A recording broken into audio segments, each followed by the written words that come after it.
मैंने उस पीरियड में कम से कम 5 बार रेजिग्नेशन दिया, क्योंकि मुझे बहुत टॉर्चर करते थे लोग। मतलब टॉर्चर करने का भी एक हद होता है ना किसी को। देखो ऑफिस में लड़कियां यूजुअली रोती है, वो एक्सेप्टेबल है कि किसी ने कुछ बोल दिया, किसी ने कुछ नहीं बोला, लड़कियां रोती है। चलो ठीक है, ऋषि जैसा कोई लड़का होगा तो शायद इमोशनल रहे हमारा हराम को लोग, तो इसको भी बुरा लगेगा। विजय मानी जैसा लड़का रोया है हमारे ऑफिस में, क्या बात करते हो, ठीक है ना। तो ये लोग इमोशनल लोग रहते, वो लोग थोड़ा रोते हैं।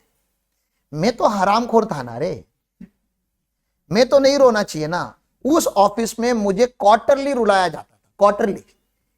मतलब वो लोग शायद टाइमर लगा के रखते थे, राम को रोके अभी 1-1.5 महीना हो गया है, अभी ऐसा कुछ करो कि वो रोए।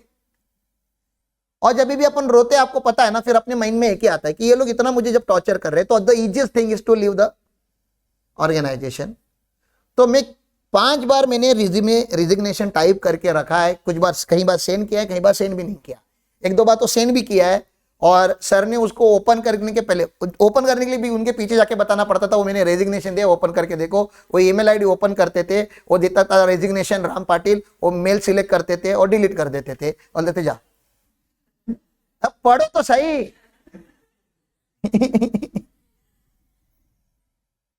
तो he did not allow me to go. और जब जब मैं ऐसा नाराज होता था ना, तो 1-2 दिन के बाद फिर मुझे कहीं ना कहीं खाना खाने खिला पिला के रखा है मुझे, उतना है, ठीक है ना। और मुझे कोई पिज्जा खिला देता ना, मैं बिक जाता है यार, अच्छा बॉस यार पिज्जा तो खिला रहा है। अब नहीं छोड़ूंगा, क्योंकि पिज्जा कौन खिलाएगा यार इसके बिना। So he will always take me out and he'll give me something and we will never talk about the event जो मेरे दिमाग में चल रहा था। He will tell me something else only, इधर और का ही कुछ भलता ही, ठीक है ना। And then my mind will change and then I'll continue। ऐसे मेरे साथ वो करते रहे। मतलब मेरी इच्छा थी छोड़ने की, फिर भी मुझे छोड़ने नहीं दिया, क्योंकि अगर मैं छोड़ता तो क्या होता, सीए नहीं बन पाता ना, फाइनल का ईयर था ना। सबसे इंपॉर्टेंट तो वही होता है ना, वो महाभारत होता है। फाइनल एग्जाम में क्या ही बताओ तुम लोगों को, जिन्होंने दिया है उसको ही समझता है। फाइनल एग्जाम नहीं है वो रणभूमि है। वहां बाण चारों साइड से चलते, एक साइड से नहीं। एक साइड से लाइफ पूल करती है, एक साइड से फैमिली, एक साइड से फ्रेंड्स, एक साइड से कंपनी, पैसे, समाज का प्रेशर, इंस्टीट्यूट, हर जगह से बानी चलते रहते हैं, और अकेला बंदा लड़ते रहता है 360 डिग्री में। ऐसा वो 8 एग्जाम 8 पेपर 16 दिन का महाभारत होता है हमारा, और एक आध दिन अगर बढ़ गया तो 18 दिन का हो जाता है। तो ये सब प्रिपरेशन ऐसे चल रहा था, बहुत ज्यादा प्रेशर आ रहा था। By this time I started my own organisation called intensive education, sir के परमिशन के साथ। अब यूजुअली जब आप किसी कंपनी में काम करते हो तो आपको बिजनेस करना अलाउड करेंगे क्या? नहीं ना। लेकिन मेरे बॉस ने मेरे को बिजनेस करना अलाउड किया। बताओ क्यों किया होगा, मन में क्या होगा उनके, मुझे भी आज तक नहीं समझता कि इतने डम थे हम लोग कि हम बिजनेस चालू करने वाले हैं, इसकी परमिशन हम हमारे बॉस से जाके ले रहे हैं। मतलब इनोसेंट है हम लोग, इतने इनोसेंट है। आप समझ रहे हो ना, थोड़ी भी शातिर होते तो क्या करते, रेजिग्नेशन डाल देते और खुद का बिजनेस चालू करते ना। हम इतने भी शातिर नहीं थे, इतना भी भगवान ने हमें बुद्धि नहीं दी थी। हम हमारे बॉस के पास हमारा बिजनेस प्लान लेकर गए, बोले ये दुनिया को नॉलेज देता है, हमको तो थोड़ा दे ही देगा। सर ये हमारा बिजनेस प्लान है, हम बिजनेस स्टार्ट करना चाहते हैं। ऑफिस के 3 दोस्त, मैं, नील और दिनेश, हमने एक कंसल्टेंसी फर्म चालू की जिसका नाम रखा था इंटेंसिव फाइनेंशियल सर्विसेज। इंटेंसिव इस वर्ड का मतलब होता है, जब आप आईसीयू में होते हो ना, हॉस्पिटल में, जब तो उसका फुल फॉर्म है इंटेंसिव केयर यूनिट। वहां पे इंटेंसिवली आपके ऊपर ट्रीटमेंट की जाती है। 15-15 मिनट के बाद आपको इंजेक्शन वगैरह दिया जाता है, क्योंकि लाइफ एंड डेथ सिचुएशन है। तो हमने भी फाइनेंशियल सर्विसेज कैसे चालू की, नॉर्मल नहीं, ऑर्डिनरी वार्ड नहीं, intensive ward. That's our first financial consultancy. और हमारा एक लौता एम्प्लॉय, हम 3 बॉस थे और हमारा एक लौता एम्प्लॉय विजय माने आपके साथ है। इसको हमने ट्रेन कहां किया, नंबर ट्री में, ठीक है ना, क्योंकि इसको ट्रेन करने का हमारे पास ऑफिस नहीं था ना। तो मैंने इसको बुलाया, एक काम करते हैं, हम लोग बिजनेस चालू करने वाले हैं और अकाउंटिंग वगैरह करना पड़ेगा। अब इसको तो अकाउंटिंग कुछ आता ही नहीं था, तो इसको हमने हमारे ऑफिस में बुलाया और हमारे ऑफिस में ज्वाइन होने के बाद शायद 1-2 दिन में ही हमारी अकाउंटेंट छोड़ के गए, ऐसा कुछ था। तो इसको डायरेक्टली हमारे ऑफिस में सीएफओ का जॉब मिला नंबर ट्री में। तो he is CFO in number Gurukul because he was is not appointed by me, is appointed by him. हमारे नंबर ट्री ग्रुप के सीएफओ है विजय माने। जब इनको जर्नल एंट्री नहीं आती थी, ठीक है ना, इनका डे 1 डे 2 पे शायद सर ने इनको 1 to 100 लिखने का एक्सरसाइज दिया था कि नोटबुक पे 1 to 100 लिख के लाने का। That's how he has trained him.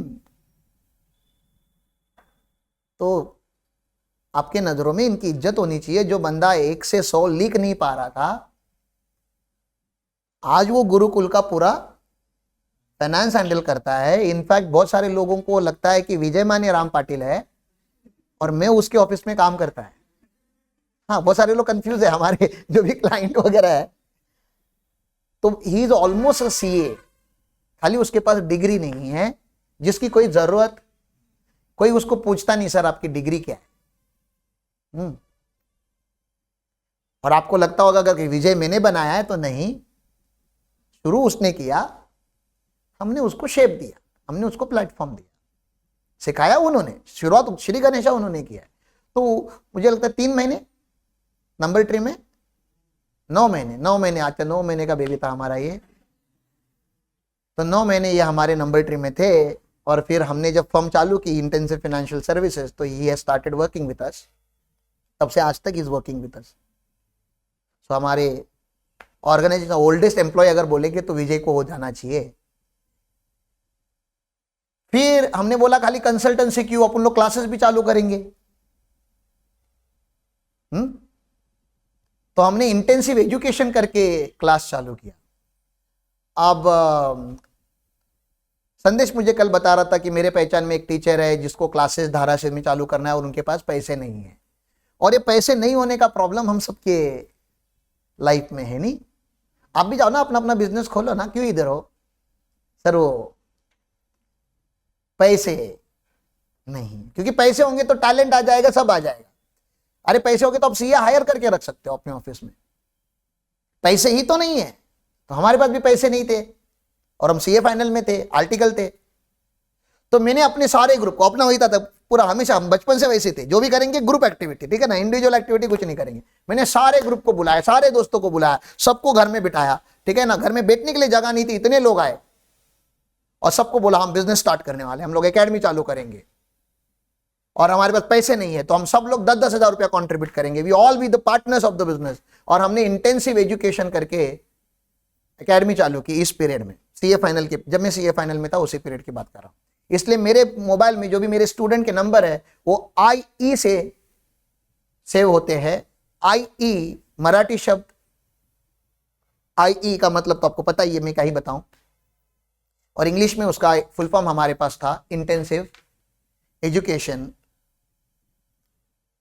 तो आपको लगता होगा कि एलिट गुरुकुल जब चालू हुआ तब हम एकेडमी में आए, ऐसा नहीं है। एकेडमी तभी चालू हुई थी जब मैं नंबर ट्री में ही था। अब हमारा प्रॉब्लम इतना ही था कि मेरे 1 डजन के आसपास पार्टनर बन गए। और हमने जब एकेडमी चालू की, राहुल सर, हमारे पास 3 स्टूडेंट थे पहले साल में, तो 12 पार्टनर, 12 मालिक और बच्चे पढ़ने के लिए 3। ऐसी वो एकेडमी चालू हुई और ऐसे में टीचर बना। मार्कर कैसे पकड़ते हैं मैंने अपने प्लेटफॉर्म पे सीखा है। मैंने किसी और के घर पे जाके दूसरे के क्लास में सीख के मेरा क्लास नहीं खोला है, हमने हमारा क्लास खोला है और फिर हम टीचर बने। हम टीचर बन के क्लास नहीं खोला है, हमने क्लास खोला है और फिर टीचर बने। हम सीधे रास्ते से गए। मैंने गाड़ी चलाना किसी और के गाड़ी पे नहीं सीखा है। मैंने पहले से डिसाइड किया था मैं गाड़ी चलाना तब सीखूंगा जब मेरी खुद की गाड़ी होगी। नहीं होगी चलेगा, ठुकेगी तभी भी चलेगा, नहीं ठुकनी चाहिए। समझ में आ रहा है? तो आई कंटिन्यू। ये दोनों इंस्टीट्यूशन, मतलब आज गुरुकुल की जो दोनों एक्टिव डिवीजन है, उसका आशीर्वाद तभी हमको मिला है।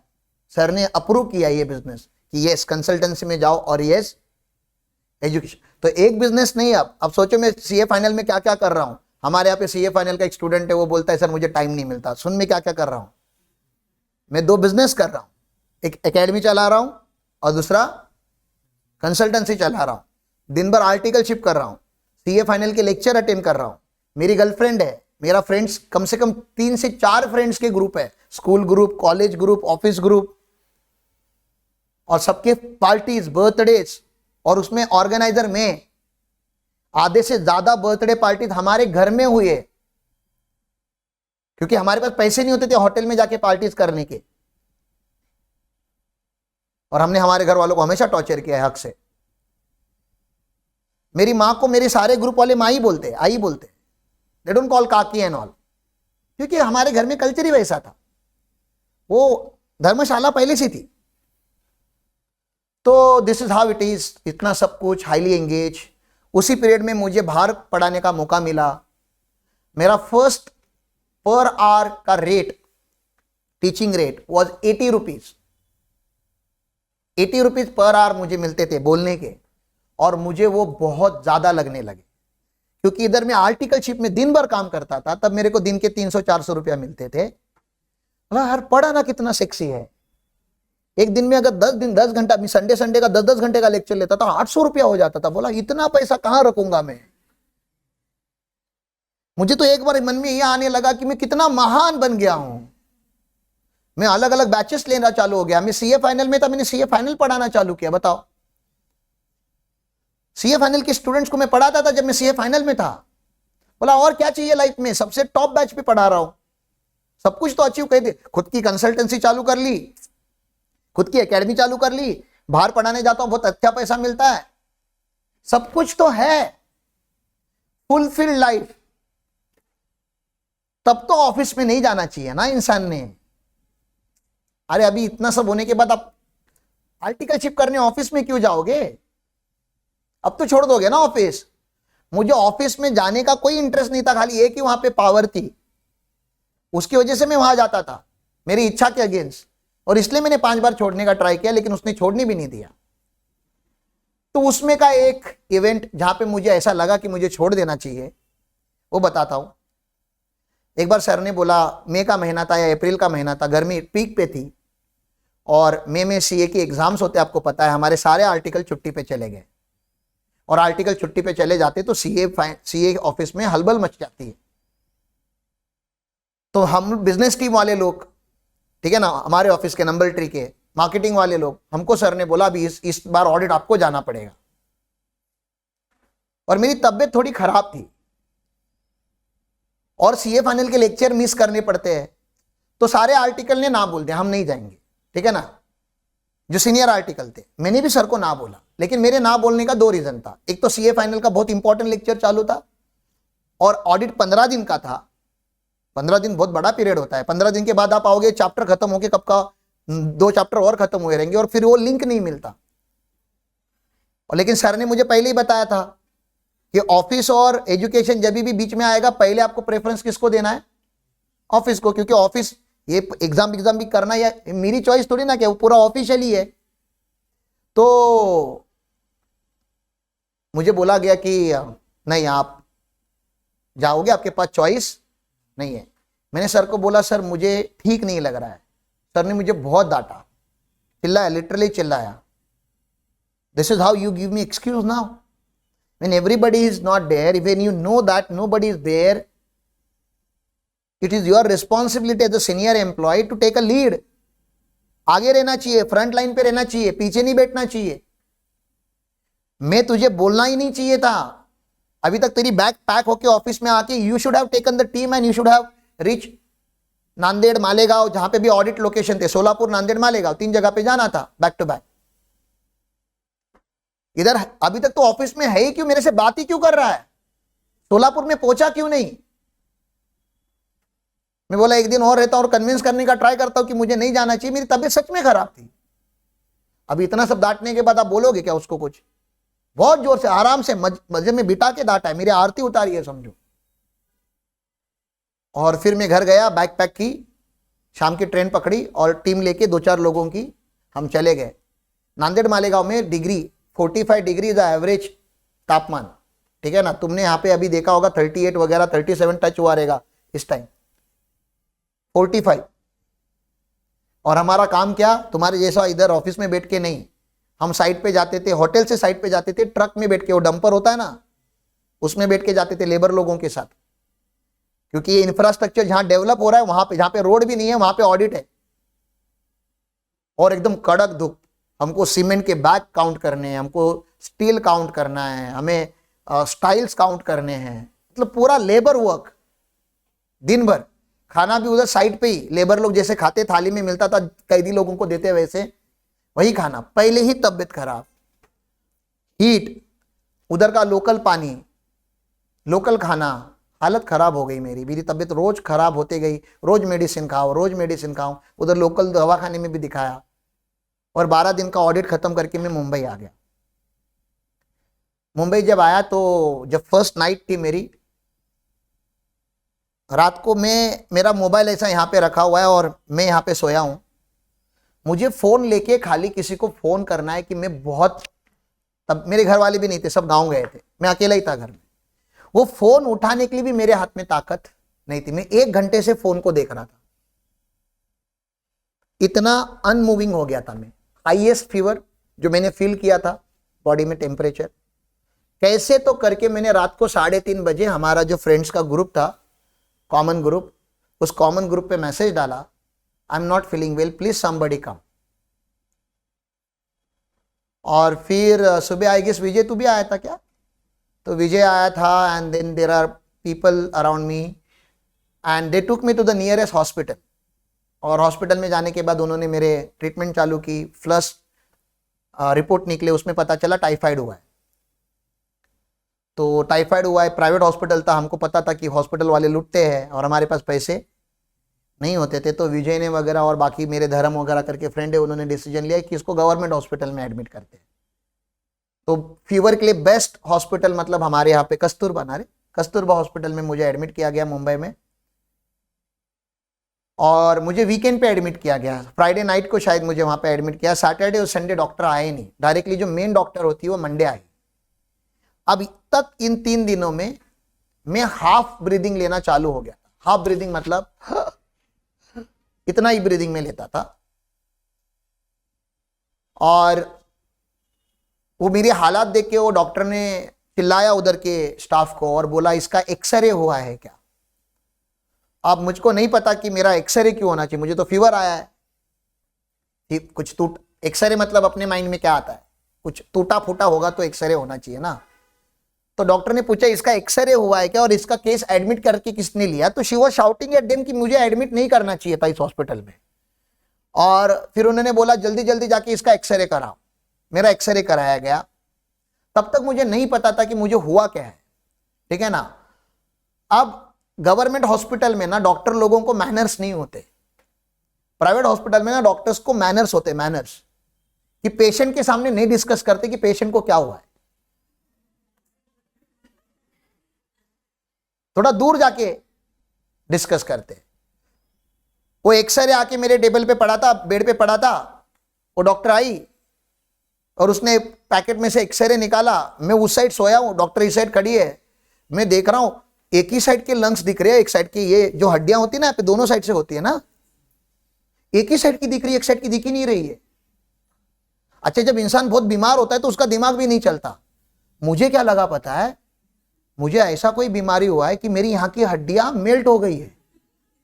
मैं चेक कर रहा है ऐसा हाथ लगा के कि कुछ है कि नहीं अंदर। और फिर जैसी वो एक्सरे उसने निकाला, he started shouting more कि move him from this hospital, we cannot operate him, he may die at any moment। मैं उधर ही हूं, मेरी फटेगी ना रे। मुझे कुछ समझ में नहीं आ रहा कि हुआ क्या है मुझे। तो कुछ तो फ्लूरल इन्फ्यूजन करके उसने बीमारी का नाम लिया, वो भी हमारी लेने। अब अभी हम गूगल कर रहे हैं हमारे बच्चे, धर्म वगैरह, फ्लूरल इन्फ्यूजन क्या है। तो it's a kind of TB. उसमें आपके लंग्स के अंदर एक लिक्विड होता है, उसको लिब्रिकेंट रखने के लिए लंग्स अपना ओपन बंद होता है ना, अंदर चिपके नहीं करके अंदर पानी होता है, उसका लेवल बढ़ जाता है। उसका लेवल मेरे अंदर इतना बढ़ गया था कि लंग्स फूल गया था, इसलिए मेरा एक ही लंग्स काम कर रहा था, पंप कर रहा था। एक लंग पंप हो ही नहीं सकता क्योंकि पूरा थैला भर गया है वो, और इधर तक पानी आया था, इधर से वो लंग्स कनेक्ट होता है, पता है ना आपको, दो लंग्स ऐसे बीच में से कनेक्ट होते हैं। तो उसने बोला कि इसके पास इतना ही टाइम है कि अभी ये लंग्स से थोड़ा और भरना बाकी है। जैसे यहां से यहां पानी शिफ्ट होना चालू होगा, इसका ब्रीदिंग रुक जाएगा। अब ब्रीदिंग रुकेगा तो टाटा। अब इतना बोलने के बाद मेरी फट गई ऑब्वियसली। किसी की मेरे सामने ये सब डिस्कस नहीं होना चाहिए ना। वो दिखा रही है मेरे फ्रेंड को, देखो अभी इतना ही गैप है। अरे दूर लेके जाके बताओ यार। मैं भी समझ रहा हूं मुझे क्या हुआ है, क्योंकि मैं सीए फाइनल का बंदा था, तो मैं मैच्योर था, नहीं कि मेरे में इमेच्योरिटी थी। तो मैंने एक ही बंदे को फोन किया और किसको समझ में नहीं आया। मेरे स्पीड डायल पे रहते थे महताब सर, तो मैंने स्पीड डायल पे फोन किया और उनको बोला कि मेरे पास लिमिटेड टाइम है, if this is the last day I want you to be with me, आप जहां पे भी हो प्लीज आ जाओ। एंड तब तक फिर मुझे वहां से रिमूव किया गया। देन केम हॉस्पिटल में मुझे लेकर गए, और केम हॉस्पिटल में इमरजेंसी वार्ड में लेकर गए। इमरजेंसी वार्ड बहुत भयानक होता है भाई, किधर भी ब्लड पड़ा रहता है, किधर भी बॉडी पार्ट पड़े रहते हैं। मुंबई का हॉस्पिटल मतलब। और मेरी इमरजेंसी नहीं लग रही थी ना, क्योंकि मेरे से कुछ ब्लड वगैरह नहीं आ रहा है ना। उधर एक्सीडेंट केस वगैरह आते हैं इमरजेंसी वार्ड में, जला हुआ कोई है, बर्न केसेस है, बॉडी जली हुई है, ऐसा इंसान वहां पे रहता है। तो वहां पे डॉक्टर लोग हमेशा भागते रहते हैं। मैं आराम से वहां पे गया हूं, आराम से बैठा हूं, और बोल रहे हमारी भी इमरजेंसी है। तो डॉक्टर लोग हमें इंटरटेन नहीं कर रहे थे। फिर ये लोग ने किधर किधर फोन भी लगाए, पहचान लगाई। मेरे चाचा वगैरह आए, he was working in security and all. तब तक मेरे घर वाले भी पहुंच गए थे। तो आई गेस 20-25 लोग तो होने चाहिए वहां पे। बहुत गर्दी हो गई थी मेरे लिए। अभी डॉक्टर लोगों के ऊपर प्रेशर आ गई था। मतलब यूजुअली एक पेशेंट के साथ 2 लोग नहीं आते इधर गवर्नमेंट हॉस्पिटल में, इधर 20-25 लोग। कैसे मेरे फ्यूनरल के लिए लोग जमा हो रहे थे कि अभी अंतिम यात्रा चालू होनी है, और मैं महताब सर का ही वेट कर रहा था बस। तो डॉक्टर लोगों ने बोला कि उस डॉक्टर को भी पता चला जिसने भी मुझे ट्रीट किया, मुझे पता भी नहीं, उसका नाम नहीं पता, कुछ नहीं पता, खाली उसका हल्का सा चेहरा मुझे याद है। गोरा सा, बहुत ही काम एंड कंटेन डॉक्टर था। उसने बोला फॉर्मेलिटी करने का मेरे पास भी टाइम नहीं है, और इसके पास तो बिल्कुल भी नहीं है। इसका ऑपरेशन अब भी के अब भी होना है, और ये पानी निकालना पड़ेगा इसके लंग्स में से। दूसरा, इसको कुछ नहीं हुआ है, ये लंग्स में पानी जमा हुआ है, वही सबसे बड़ा प्रॉब्लम है। इसके लंग्स से पानी निकालना है। अब लंग्स में से पानी कैसे निकालोगे? तो देर आर वेरियस ट्रीटमेंट, लेकिन जो इमरजेंसी, मेरे पास उतना टाइम नहीं था कि मेरा वो एंजियोप्लास्टी हो और ये हो, यहाँ पे कट करेंगे वो करेंगे, इतना टाइम नहीं है मेरे पास। तो बंदा इतना ब्रिलियंट था, उसने 1 लीटर बिस्लरी का पानी मंगाया, आधा लीटर फेंक दिया, आधा बॉटल रखा, एक बड़ा इंजेक्शन लिया, इतना बड़ा, और मेरे को स्टूल दिया, ऐसा स्टूल उल्टा करके दिया, और मुझे बोला एक साइड पैर डालो, एक साइड हाथ डालो, और पूरा बेंड, जितना बेंड हो सकता है उतना बेंड हो जाए, और टाइट रहने का है। मुझे एनेस्थेशिया वगैरह कुछ नहीं दिया गया है। एनेस्थेशिया समझते हो ना, भूल नहीं दिया गया है। मैं अलाइव है, मैं दिख रहा है सब कुछ।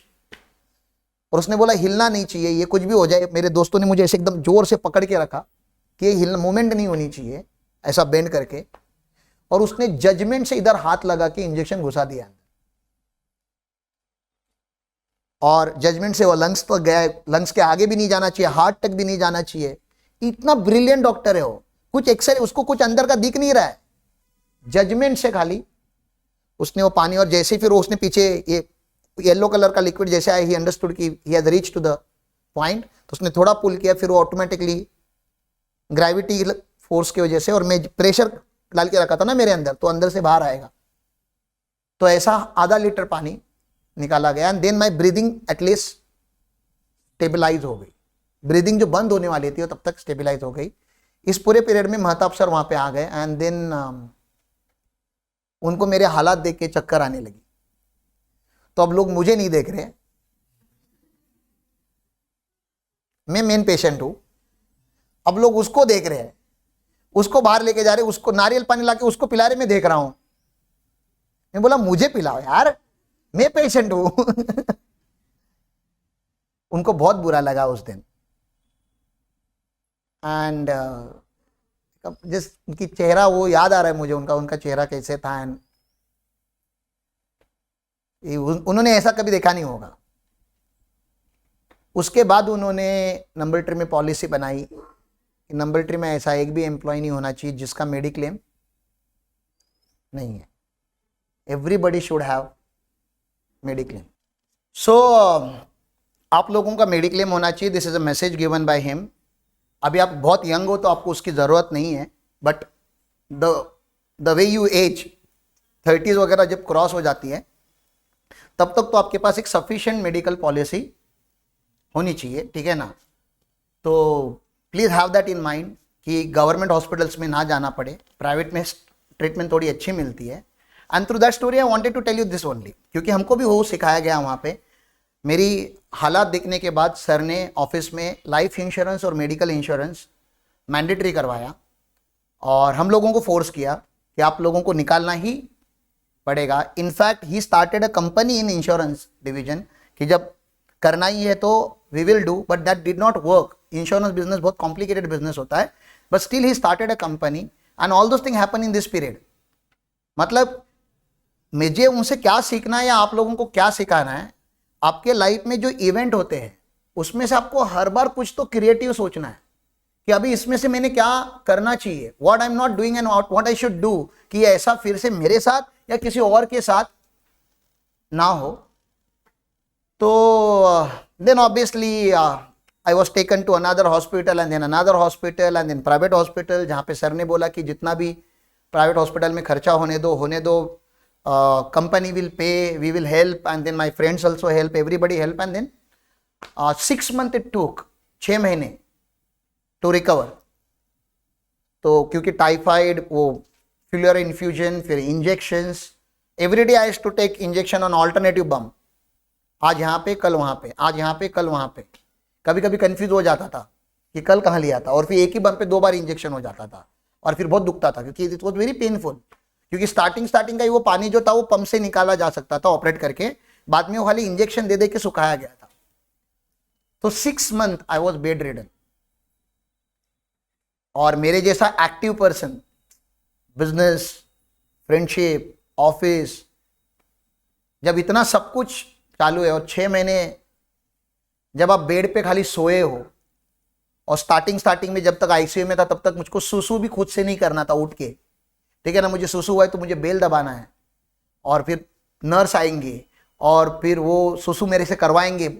इसमें क्या बोलते हो, सुसु का भांडा रहता था जो भी है, ठीक है ना, बॉटल जैसा रहता था, उसमें से सुसु करना था। मतलब मूवमेंट नहीं, 0 मूवमेंट, नहाने का नहीं, स्पंजिंग होता था बॉडी का।